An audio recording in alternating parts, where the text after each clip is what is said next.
إن الحمد لله نحمده ونستعينه ونستغفره ونؤمن به ونتوكل عليه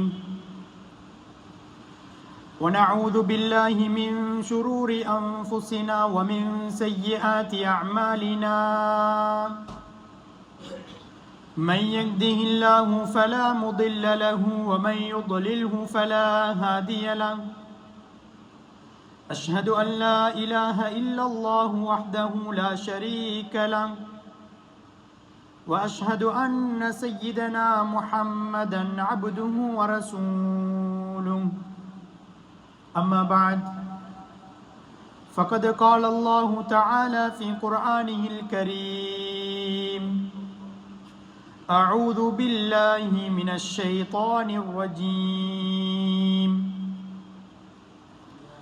بسم الله الرحمن الرحيم اليوم أكملت لكم دينكم وأتممت عليكم نعمتي ورضيت لكم الإسلام دينا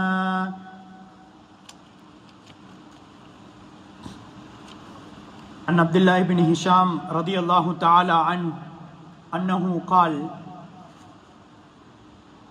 كنا مع النبي صلى الله عليه وسلم وهو آخذ بيد عمر بن الخطاب رضي الله تعالى عنه فقال له عمر رضي الله تعالى عنه يا رسول الله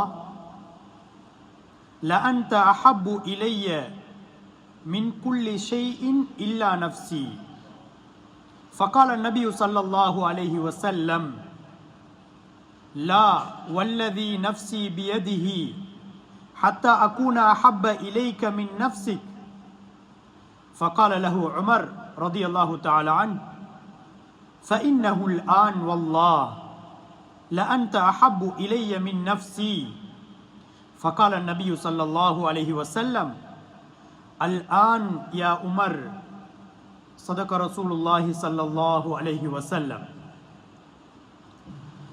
விண்ணிலே விண்மீன்களையும் மண்ணிலே மனித கோடி ஜீவராசிகளையும் படைத்து பரிபாலிக்கக்கூடிய ஏக வல்லவன் அல்லாஹ்வுக்கு சுப்ஹானஹு வ தஆலாவுக்கே புகழனைத்தும் உண்டாகட்டும். அவன் தனித்தவன், இணை துணை அற்றவன், அவனுக்கு நிகராக இந்த உலகத்திலே வணங்கப்படுவதற்கு தகுதியானவன் வேறு யாரும் கிடையாது என்று சாட்சி கூறியவனாக சலாத் என்னும் கருணையும் சலாம் என்னும் ஈரேற்றமும் எம் உயிரிலும் மேலான முஹம்மதே முஸ்தபா அஹ்மதே கரீம் தாஜுல் மதீனா முஹம்மத் ஸல்லல்லாஹு அலைஹி வஸல்லம் அவர்களின் மீதும் அவர்களது வாழ்க்கை வழிமுறைகளை எடுத்து நடந்த உத்தம சஹாபாக்கள், தாபிஊன்கள், தபஅ தாபிஈன்கள், சாலிஹூன்கள், நல்லடியார்கள் அனைவர் மீதும் என்றென்றும் உண்டாவதாக.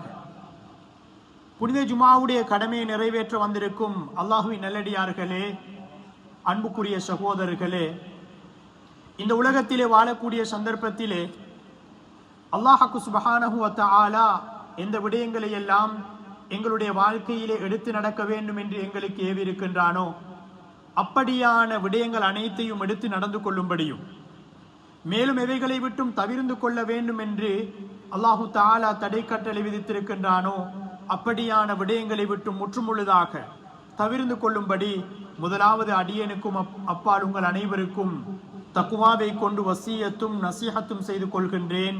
அல்ஹம்துலில்லாஹ். அன்புக்குரிய அல்லாஹுவின் நல்லடியார்களே, சகோதரர்களே, அல்லாஹு தஆலா புதிய ஒரு ஹிஜ்ரி ஆண்டிலே அவனால் கடமையாக்கப்பட்ட உயர்தரமான ஒரு கடமை ஜுமாவுடைய கடமையை நிறைவேற்றுவதற்காக இஅ்திகாஃபுடைய நியத்தோடு எங்களை அமரச் செய்திருக்கின்றார். இந்த குத்துபாவிலே எந்த விடயங்களை எல்லாம் அல்லாஹு தஆலா பேச வைக்கின்றானோ, கேட்க வைக்கின்றானோ அவற்றை எங்களுடைய வாழ்க்கையிலே எடுத்து நடப்பதற்கு தௌஃபீக் செய்வானாக. அல்லாஹுவின் நல்லடியார்களே, சகோதரர்களே, அல்லாஹு தஆலா இந்த உலகத்தை எங்களுக்கு நன்மைகளை சம்பாதிக்கக்கூடிய ஒரு தற்காலிகமான இடமாக இந்த உலகத்தை அல்லாஹ் ஆக்கி வைத்திருக்கின்றார். இதிலே ஒரு அடியான் தன்னுடைய வாழ்நாளை எப்படி அமைத்துக் கொள்ள வேண்டும் என்ற முழுமையான வழிகாட்டலை இஸ்லாம் எங்களுக்கு வழங்கியிருக்கின்றது. எங்களுடைய மார்க்கத்திலே எதுவும் சொல்லப்படாத, தவறவிடப்பட்ட எந்த ஒரு விடயங்களும் கிடையாது. அனைத்தும் மிக தெளிவாக, துல்லியமாக கியாமத்து நாள் வரைக்கும் என்னென்ன விடயங்கள் எல்லாம் புதிதாக உருவாக்கப்படுமோ அவற்றுக்கெல்லாம் சிறந்த வழிகாட்டல்களை வழங்கிய மார்க்கம்தான் புனித இஸ்லாம் மார்க்கமாக இருந்து கொண்டிருக்கின்றது. அல் குர்ஆனிலே அல்லாஹு தஆலா அல் யௌம அக்மல்து லக்கும் தீனக்கும் வ அத்மம்து அலைக்கும் நிஅமதி வ ரதீது லக்குமுல் இஸ்லாம தீனா, ஹஜ்ஜத்துல் வதாவிலே அன்பு நபி ஸல்லல்லாஹு அலைஹி வஸல்லம் அவர்கள் இருக்கக்கூடிய நேரத்திலே அல்லாஹு தஆலா இந்த வசனத்தை இறக்கி வைக்கின்றார். இன்றைய நாள் உங்களுக்கு உங்களுடைய மார்க்கத்தை நான் பரிபூரணப்படுத்தி விட்டேன், உங்களுடைய அருட்கொடைகளை நான் பரிபூரணப்படுத்தி விட்டேன், உங்களுக்கு என்னிடத்திலே பொருந்திக் கொண்ட மார்க்கமாக தீனுல் இஸ்லாம், இஸ்லாம் மார்க்கத்தை ஆக்கி வைத்திருக்கின்றேன் என்று அல்லாஹு தஆலா அல் குர்ஆனுடைய வசனத்தை அன்பு நபி ஸல்லல்லாஹு அலைஹி வஸல்லம் அவர்களுக்கு இறக்கி வைக்கின்றார். அந்த அளவுக்கு மிக தெளிவான ஒரு மார்க்கத்திலே நாம் இருக்கின்றோம். எந்த விதமான சந்தேகமும் இந்த மார்க்கத்தில் கிடையாது. புதிதாக உருவாக்கப்படக்கூடிய எந்த வகையான பிசினஸாக, வியாபாரமாக இருக்கலாம், அவை அனைத்துக்கும் மிக தெளிவாக வழிகாட்டி இருக்கக்கூடிய மார்க்கம் தான் இந்த மார்க்கம். இந்த மஸ்ஜிதிலே வந்து நாம் சுஜூத் செய்கின்றோம் என்றால் எங்களுக்கு வழிகாட்டிய ஒருவர் இருக்கின்றார், மிகப்பெரிய ஒரு உபகாரி. அவர்கள் எங்களுக்கு இந்த வஹீயுடைய அறிவை எங்களுக்கு கொண்டு வந்து சேர்க்கவில்லை என்றால் நாம் சுஜூத் செய்யக்கூடியவர்களாக இருக்க மாட்டோம். இந்த மார்க்கம், இந்த வஹீயுடைய அறிவு எங்களுக்கு வந்து சேர்வதற்கு காரணமாக இருந்தவர்கள் தான் அன்பு நபி முஹம்மது ஸல்லல்லாஹு அலைஹி வஸல்லம் அவர்கள். அவர்களை பற்றி விளங்குவதும், கற்றுக்கொள்வதும், பிறருக்கு அதனை கற்றுக் கொடுப்பதும், விளங்க வைப்பதும், அவர்களுடைய சுன்னாக்களை எடுத்து நடப்பதும், பிறருக்கு அவற்றை விளங்க வைப்பதும் எங்கள் மீது கட்டாய கடமையாக இருந்து கொண்டிருக்கின்றது. முதலாவது இந்த மார்க்கத்திலே வேண்டப்படக்கூடிய ஒரு விடயம்தான் ஈமான். நாம் ஈமான் கொண்டிருக்கின்றோம்.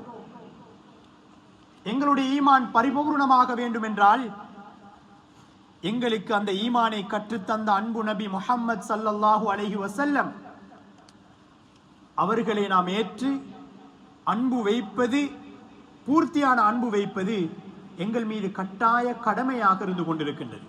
அப்போதுதான் நாம் ஏற்றிருக்கக்கூடிய ஈமான் பரிபூரணமான ஈமானாக மாறும் என்பதை ஒரு ஹதீஸிலே அன்பு நபி ஸல்லல்லாஹு அலைஹி வஸல்லம் அவர்கள் சொல்லி காட்டினார்கள். சொன்னார்கள், அல்லாஹுவை ஏற்றிருக்கக்கூடிய நாம் லா யுமினு அஹதுக்கும் ஹத்தா அகூன அஹப்ப இலைஹி மின் வாலிதிஹி வ வலதிஹி வன்னாஸி அஜ்மஈன். உங்களில் ஒருவர் பூர்த்தியான ஒரு இறை விசுவாசியாக ஆக முடியாது, உங்களில் ஒருவர் பரிபூரணமான முஃமினாக இந்த உலகத்திலே மாற முடியாது. எதுவரைக்கும் என்றால் ஹத்தா அகூன அஹப்ப இலைஹி மின் வாலிதிஹி வ வலதிஹி வன்னாஸி அஜ்மஈன். இந்த உலகத்திலே நான் இரக்கம் வைக்கப்படக்கூடிய, அன்பு வைக்கப்படக்கூடியவனாக மாறும் வரைக்கும் அந்த மனிதனுக்கு அவருடைய பெற்றோரை விட, தாயை விட, தந்தையை விட, தன்னுடைய பிள்ளையை விட இரக்கத்துக்குரியவராக, அன்புக்குரியவராக அன்பு நபி ஸல்லல்லாஹு அலைஹி வஸல்லம் அவர்களை ஆக்கிக் கொள்ளாத வரைக்கும் பரிபூரணமான முஃமினாக ஆக முடியாது என்பதைத்தான் ஸல்லல்லாஹு அலைஹி வஸல்லம் அவர்கள் அந்த ஹதீஸிலே சொல்லி காட்டினார்கள். எம்முடைய அன்பு, பெற்றோரை விட எம்முடைய அன்பு இருக்க வேண்டும். அது அன்பு நபி ஸல்லல்லாஹு அலைஹி வஸல்லம் அவர்களோடு தான் இருக்க வேண்டும். நாம் பெற்றெடுத்த பிள்ளைகளை விட எங்களுடைய அன்பு யாரோடு இருக்க வேண்டும்? அது அன்பு நபி ஸல்லல்லாஹு அலைஹி வஸல்லம் அவர்களோடு தான் இருக்க வேண்டும். அப்போதுதான் எங்களுடைய ஈமான் பரிபூரணமான ஈமானாக மாற முடியும். இல்லாவிட்டால் பரிபூரணமான ஒரு முஃமினாக இருக்க முடியாது இந்த உலகத்திலே. அப்துல்லாஹ் இப்னு ஹிஷாம் ரலியல்லாஹு தஆலா அன்ஹு அவர்கள் சொல்லி காட்டுகின்றார்கள், நான் ஸல்லல்லாஹு அலைஹி வஸல்லம் அவர்களோடு ஒரு மஜ்லிஸிலே இருந்தேன். இந்த நேரத்திலே அமீருல் முஃமினீன் உமர் இப்னுல் கத்தாப் ரலியல்லாஹு தஆலா அன்ஹு அவர்கள் ஸல்லல்லாஹு அலைஹி வஸல்லம் அவர்களுடைய மஜ்லிஸிலே இருந்தார்கள். அவர்களுடைய கையை அன்பு நபி அவர்கள் பிடித்துக் கொண்டிருந்தார்கள். அந்த நேரத்திலே உமர் இப்னுல் கத்தாப் ரலியல்லாஹு தஆலா அன்ஹு அவர்கள் சொல்கின்றார்கள், யா ரசூலல்லாஹ், யா ரசூலல்லாஹ், எனக்கு மிகவும் விருப்பமானவர் நீங்கள். ஆனால் என்னை நான் முதலில் நேசிக்கின்றேன், அதற்கு அடுத்தபடியாக நான் நேசிக்கக்கூடியவன் நீங்கள் என்பதை உமர் இப்னுல் கத்தாப் ரலியல்லாஹு தஆலா அன்ஹு அவர்கள் சொல்லுகின்றார்கள். இந்த நேரத்திலே ஸல்லல்லாஹு அலைஹி வஸல்லம் அவர்கள் சொன்னார்கள், அப்படி இருக்க முடியாது. இந்த உலகத்திலே பரிபூரணமான ஒரு முஃமின் யார் என்று சொன்னால் அனைத்தையும் விட என்னை விரும்ப வேண்டும் என்பதை ஸல்லல்லாஹு அலைஹி வஸல்லம் அவர்கள் உமர் இப்னுல் கத்தாப் ரலியல்லாஹு தஆலா அன்ஹு அவர்களுக்கு சொல்லி காட்டினார்கள். உடனடியாக உமர் இப்னுல் கத்தாப் ரலியல்லாஹு அன்ஹு அவர்கள் சொன்னார்கள், யா ரசூலுல்லாஹ், எனக்கு தெரியாது. இந்த உலகத்திலே இருக்கக்கூடிய எல்லாவற்றையும் விட நான் உங்களை விரும்புகின்றேன் என்று உமர் இப்னுல் கத்தாப் ரலியல்லாஹு அன்ஹு அவர்கள் சொன்ன நேரத்திலேதான் ஸல்லல்லாஹு அலைஹி வஸல்லம் அவர்கள் இதுதான் உண்மையான அன்பு என்பதை உமர் இப்னுல் கத்தாப் ரலியல்லாஹு தஆலா அன்ஹு அவர்களுக்கு விளங்கப்படுத்துகின்றார்கள். அன்புக்குரிய இஸ்லாமிய சகோதரர்களே, பெரியவர்களே, அல்லாஹுவை நாம் ஈமான் கொண்டிருக்கின்றோம். அதற்கு அடுத்தபடியாக அன்பு நபி ஸல்லல்லாஹு அலைஹி வஸல்லம் அவர்களை நாம் ஈமான் கொண்டிருக்கின்றோம். அப்படி என்றால் நாம் அன்பு நபி அவர்களுடைய ஈமானுக்கு அடையாளம் முதலாவது நாம் நபி அவர்களோடு அன்பு வைக்க வேண்டும், நேசம் வைக்க வேண்டும். அவர்கள்தான் எங்களுடைய உள்ளத்திலே இருக்க வேண்டும். அவர்களுடைய ஒரு சுன்னாவுக்கு மாற்றமாக ஒரு விடயம் நடக்குமாக இருந்தால் அதனை எங்களால் தாங்கிக் கொள்ள முடியாத ஒரு நிலை இருக்க வேண்டும். அப்போதுதான் பரிபூரணமான ஒரு இறை விசுவாசியாக எங்களால் மாற முடியும். அல் குர்ஆனிலே அல்லாஹு தஆலா சொல்லி காட்டுகின்றான், லகத் கான லக்கும் ஃபீ ரசூலில்லாஹி உஸ்வத்துன் ஹஸனா லிமன் கான யர்ஜுல்லாஹ வல் யௌமல் ஆகிர். இந்த உலகத்திலே பின்பற்றப்படுவதற்கு தகுதியானவர் உங்களுடைய ரசூல், அல்லாஹ்வுடைய தூதர் அன்பு நபி முஹம்மது ஸல்லல்லாஹு அலைஹி வஸல்லம் அவர்களுடைய வாழ்க்கை தான் உங்களுக்கு பின்பற்றுவதற்கு தகுதியான ஒரு வாழ்க்கையாக இருக்கின்றது என்பதை அல் குர்ஆன் எங்களுக்கு சொல்லி காட்டுகின்றது. அல்லாஹ்வை ஈமான் கொள்கின்றோம். அதற்கு அடுத்ததாக நபி அவர்களை ஈமான் கொள்ள சொல்லி இருக்கின்றது அல் குர்ஆன். ஃபஆமினு பில்லாஹ் வ ரசூலி, அல்லாஹ்வை கொண்டு ஈமான் கொள்ளுங்கள். அதற்கு அடுத்தபடியாக நீங்கள் நபி அவர்களை கொண்டு ஈமான் கொள்ளுங்கள் என்று அல் குர்ஆன் சொல்கின்றது என்றால், ஈமானுடைய இடத்திலே அல் குர்ஆன் நபி அவர்களை வைக்கின்றது என்றால் அவர்களை நாம் அன்பு வைப்பது கட்டாய கடமையாக இருந்து கொண்டிருக்கின்றது. எங்களுடைய அன்பு எப்படி இருக்க வேண்டும் என்றால், அபூபக்கர் சித்திக் ரலியல்லாஹு தஆலா அன்ஹு அவர்களுடைய அன்பை போன்று இருக்க வேண்டும். அன்பு நபி ஸல்லல்லாஹு அலைஹி வஸல்லம் அவர்கள் ஹிஜ்ரத்துடைய பயணத்திலே தன்னோடு இருப்பதற்கு தேர்ந்தெடுத்தவர்கள் தான் அபூபக்கர் ரலியல்லாஹு தஆலா அன்ஹு அவர்கள். நபி அவர்களுடைய அந்த ஹிஜ்ரத்துடைய பாடம் மிக முக்கியமான பல விடயங்களை எங்களுக்கு கற்றுத்தருகின்றது. இந்த முஹர்ரமுடைய பாடத்திலே, முஹர்ரமுடைய மாதத்திலே அந்த பாடங்களை நாம் ஞாபகம் செய்து கொள்ள வேண்டும். ஸல்லல்லாஹு அலைஹி வஸல்லம் அவர்கள் அந்த ஹிஜ்ராவுக்கு திட்டமிட்டார்கள். முதலாவதாக தன்னோடு இருப்பதற்கு தகுதியானவர் யார் என்பதை அடையாளம் கண்டார்கள். அதுதான் அபூபக்கர் சித்திக் ரலியல்லாஹு தஆலா அன்ஹு அவர்கள்.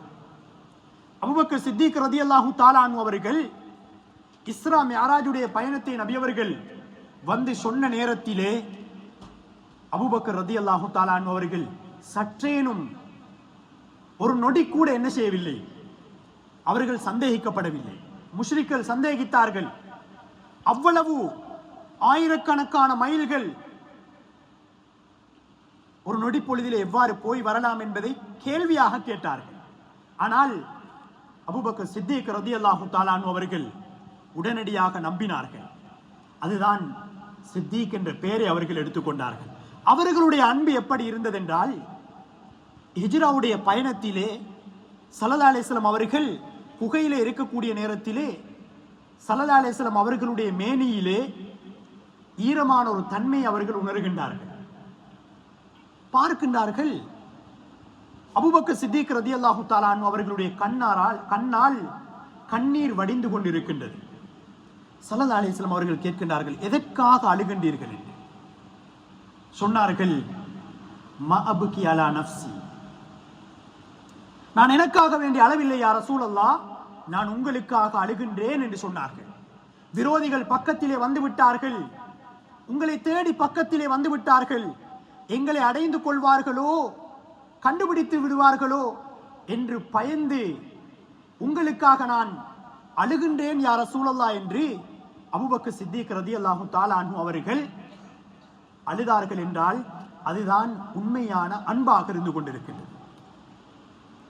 அன்புக்குரிய இஸ்லாமிய சகோதரர்களே, அல்லாஹ்வின் நல்லடியார்களே, இந்த முஹப்பத் எங்களிடத்தில் இருக்க வேண்டும். இரண்டாவது மிக முக்கியமான ஒரு விடயம் தான், ஸல்லல்லாஹு அலைஹி வஸல்லம் அவர்களை நாம் நேசம் வைக்கின்றோம் என்றால் இந்த உலகத்தில் அவர்களுடைய சுன்னாக்களை நாம் எடுத்து நடக்க வேண்டும்.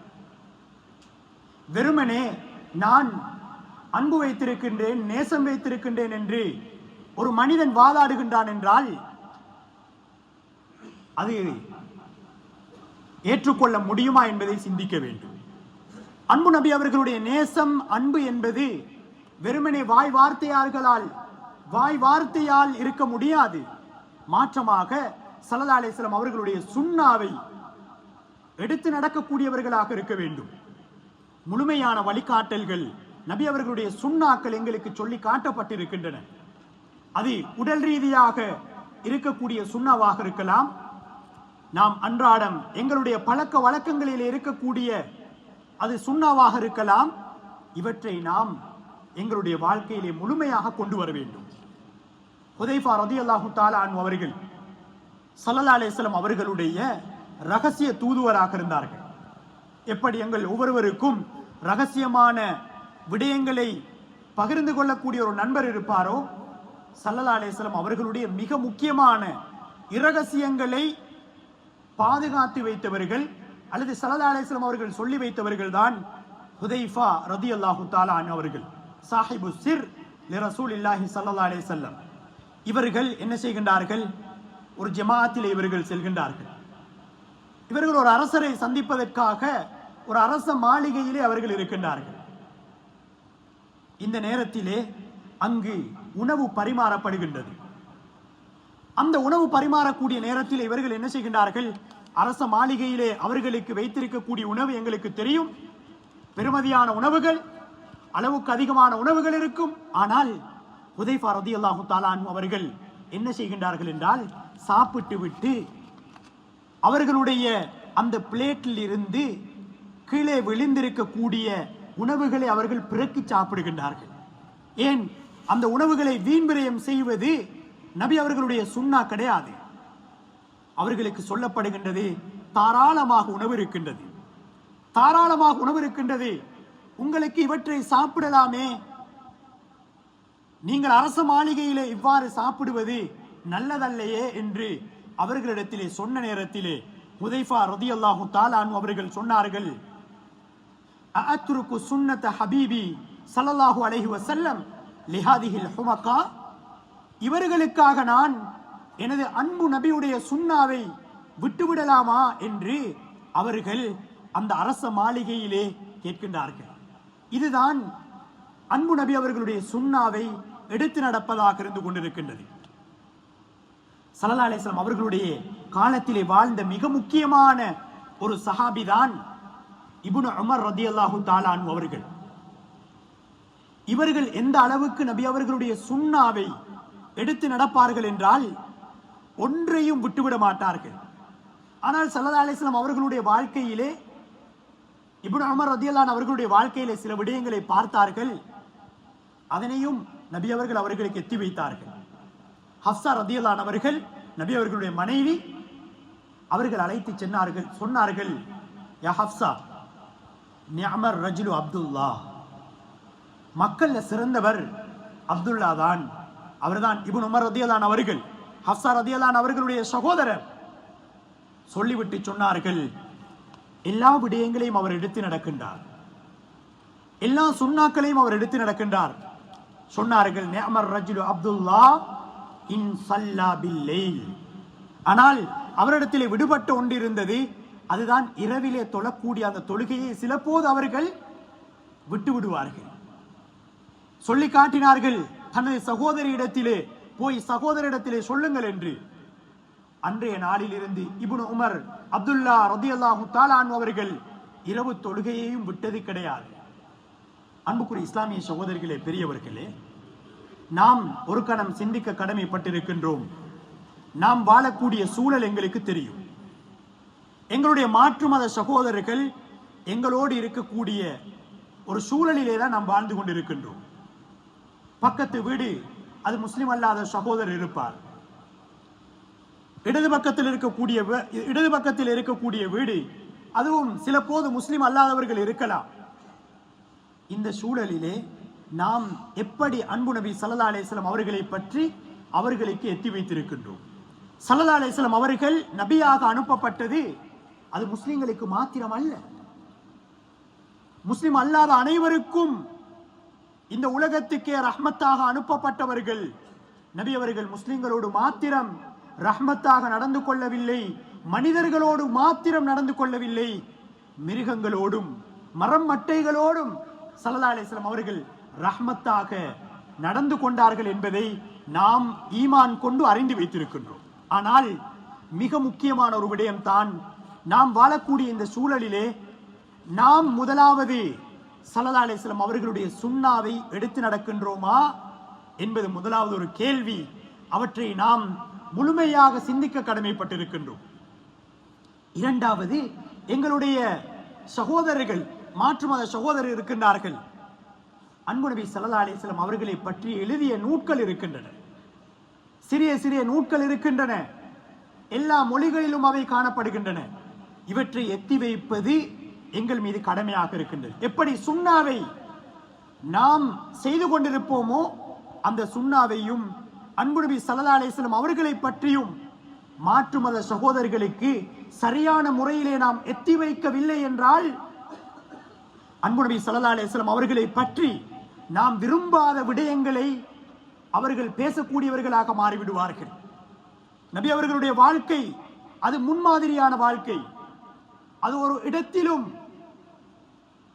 மோசமாக பேசுவதை ஒரு முஸ்லிம் ஒரு நாளும் விரும்ப மாட்டான். அது சோசியல் மீடியாக்களாக இருக்கலாம், எங்காக இருந்தாலும் முதலாவது அது எங்களுடைய குற்றமாக இருக்கலாம் என நான் நினைக்கின்றேன். ஏனென்றால் போதிய அளவு அந்த அறிமுகத்தை நாம் மாற்று மத சகோதரர்களுக்கு கொடுக்காத காரணத்தினால் அவர்கள் அன்பு நபி ஸல்லல்லாஹு அலைஹி வஸல்லம் அவர்களை பற்றி மிக மோசமாக நாம் விரும்பாத விடயங்களை அவர்கள் பேசிக் கொண்டிருக்கின்றார்கள். இது எங்களுடைய பாரிய ஒரு பொறுப்பாக இருந்து கொண்டிருக்கின்றது. முழுமையாக நாம் விளங்கி வைத்திருக்கின்றோம். அல் குர்ஆன் எங்களுக்கு சொல்லி காட்டி இருக்கின்றது. அன்பு நபி ஸல்லல்லாஹு அலைஹி வஸல்லம் அவர்களுடைய உடல் உறுப்புகள் அது எப்படி இருக்கின்றது, அவர்களுடைய வார்த்தைகள் எப்படி இருந்தது, முஸ்லிம்களோடு முஸ்லிம் அல்லாதவர்களோடு அவர்கள் எப்படி நடந்து கொண்டார்கள். ஸல்லல்லாஹு அலைஹி வஸல்லம் அவர்களுடைய மஸ்ஜிதுன் நபவிக்கு நஜ்ரானில் இருந்து வந்தார்கள் முஸ்லிம் அல்லாத கிறிஸ்துவ சகோதரர்கள். ஸல்லல்லாஹு அலைஹி வஸல்லம் அவர்கள் தன்னுடைய விருப்பை அவர்களுக்கு கொடுத்தார்கள், விரித்து வைத்தார்கள் உட்காருவதற்காக. அந்த அளவுக்கு அன்பு நபி ஸல்லல்லாஹு அலைஹி வஸல்லம் அவர்களுடைய முஆமலாத், அவர்களுடைய தொடர்பாடல் முஸ்லிம் அல்லாத சகோதரர்களோடு இருந்திருக்கின்றது.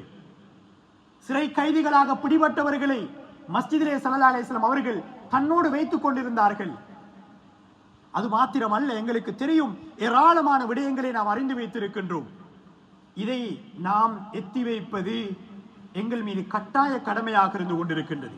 அன்பு வைப்பது, அன்பு நபி அவர்களுடைய சுன்னாக்களை நாம் எடுத்து நடப்பது, நபி அவர்களை பற்றி அறிமுகத்தை அவர்களுக்கு நாம் செய்து வைப்பது, எங்களுடைய அன்பு நபி ஸல்லல்லாஹு அலைஹி வஸல்லம் அவர்களை பாதுகாப்பது. உலமாக்கள் கிதாபுகளிலே எழுதுகின்றார்கள் எந்த அளவுக்கு என்றால், நபி அவர்களுடைய அன்பு அது எப்படி இருக்க வேண்டும் என்றால், நபி அவர்கள் உயிரோடு இருக்கக்கூடிய நேரத்திலும் அவர்களுடைய கண்ணியத்தை பாதுகாப்பது. அல் குர்ஆன் சொல்லி காட்டுகின்றது, அவர்களை நாம் கண்ணியப்படுத்த வேண்டும். இமாம் இப்னு தைமியா ரஹிமஹுல்லாஹ் அவர்கள் சொல்கின்றார்கள், என்று சொன்னால் நபி அவர்களுக்கு அவப்பெயர் கொண்டு வரக்கூடிய ஏதாவது ஒரு விடயம் நிகழுமாக இருந்தால் அந்த நேரத்திலே அதனை நாம் தடுக்க வேண்டும், தெளிவுபடுத்த வேண்டும், கலந்துரையாடல்களை மேற்கொள்ள வேண்டும், பரிபூரணமான தெளிவை கொடுக்க வேண்டும் என்பதை இமாம் இப்னு தைமியா ரஹிமஹுல்லாஹ் அவர்கள் சொல்லி காட்டுகின்றார்கள். அவர்களை நாம் கண்ணியப்படுத்த வேண்டும். அவர்களுக்கு எதிராக வரக்கூடிய விடயங்களுக்கு நாம் பதில் கொடுப்பதும் தெளிவு கொடுப்பதும், எங்களுக்கு முடியுமான வகையிலே அதனை தடுத்து நிறுத்துவதும் எங்களுடைய பொறுப்பாக இருந்து கொண்டிருக்கின்றது. எனவே அன்புக்குரிய அல்லாஹ்வின் நல்லடியார்களே, சகோதரர்களே, அன்பு நபி ஸல்லல்லாஹு அலைஹி வஸல்லம் அவர்களை இந்த உலகத்திலே நாம் அனைத்தையும் விட, எல்லாவற்றையும் விட, அது சொத்துக்கள், செல்வங்கள், பொருட்கள், எங்களுடைய வாகனங்கள், எங்களுடைய வீடுகள், எங்களுடைய பதவிகள், இவை அனைத்தையும் விட மேலாக நாம் அன்பு வைக்க வேண்டியவர்கள் ஸல்லல்லாஹு அலைஹி வஸல்லம் அவர்கள். இரண்டாவது, ஸல்லல்லாஹு அலைஹி வஸல்லம் அவர்களுக்கு அவப்பெயரை அல்லது அவர்களை பற்றி மோசமாக சொல்லக்கூடிய நேரத்திலே அவற்றுக்கான தெளிவை கொடுப்பது எங்கள் மீது கடமையாக இருந்து கொண்டிருக்கின்றது. மூன்றாவது விடயம், நபி அவர்களை நாம் அன்பு வைக்கின்றோம் என்றால் எல்லா நேரங்களிலும் அவர்களுடைய பெயர் சொல்லப்படக்கூடிய நேரங்கள், ஏனைய நேரங்களிலே முழுமையாக அந்த ஸலவாத்தை எங்களுடைய வாழ்க்கையிலே நாம் கடைபிடிக்க வேண்டும். அது அல் குர்ஆன் எங்களுக்கு சொல்லக்கூடிய ஒரு இபாதத். அல்லாஹ்வும் மலக்குமார்களும் ஸலவாத் சொல்கின்றார்கள், நீங்கள் ஸலவாத் சொல்லுங்கள் என்று அல்லாஹு தஆலா எங்களை பணிக்கக்கூடிய ஒரு விடயம். எனவே இவற்றை எங்களுடைய வாழ்க்கையிலே கொண்டு வருவதற்கு எல்லாம் வல்ல அல்லாஹு தஆலா நம் அனைவருக்கும் தௌஃபீக் செய்வானாக. யா அல்லாஹ் எங்களுடைய பாவங்கள் அனைத்தையும் மன்னித்திடுவாயாக. யா அல்லாஹ் எங்களுடைய பெற்றோர்களுடைய பாவங்கள் அனைத்தையும் மன்னித்திடுவாயாக. யா அல்லாஹ் இந்த உலகத்திலே இருக்கக்கூடிய அனைத்து சொத்துக்கள், செல்வங்கள், குடும்பம், பெற்றோர்களை, பிள்ளைகள் அனைத்தையும் விட அன்பு நபி ஸல்லல்லாஹு அலைஹி வஸல்லம் அவர்களை அன்பு வைக்கக்கூடிய கூட்டத்திலே நம் அனைவரையும் சேர்த்தருள்வாயாக. யா அல்லாஹ் அன்பு நபி ஸல்லல்லாஹு அலைஹி வஸல்லம் அவர்களோடு நாளைய கியாமத்துடைய நாளையிலே நெருக்கமாக இருக்கக்கூடிய அந்த கூட்டத்தார்களிலே எங்களை ஆக்கி வைப்பாயாக. அதற்காக நீ சொல்லக்கூடிய அந்த ஸலவாத்தை யார் இந்த உலகத்திலே அதிகமாக சொல்வார்களோ அவர்கள் நாளைய கியாமத்துடைய நாளையிலே நபி அவர்களுக்கு நெருக்கமாக இருப்பார்கள் என்று ஸல்லல்லாஹு அலைஹி வஸல்லம் அவர்கள் எங்களுக்கு சொல்லி தந்திருக்கின்றார்கள். அவற்றை எங்களுடைய வாழ்க்கையிலே கொண்டு வருவதற்கு நீ தௌஃபீக் செய்வாயாக. வ ஆகிரு தஅவானா அனில் ஹம்துலில்லாஹி ரப்பில் ஆலமீன்.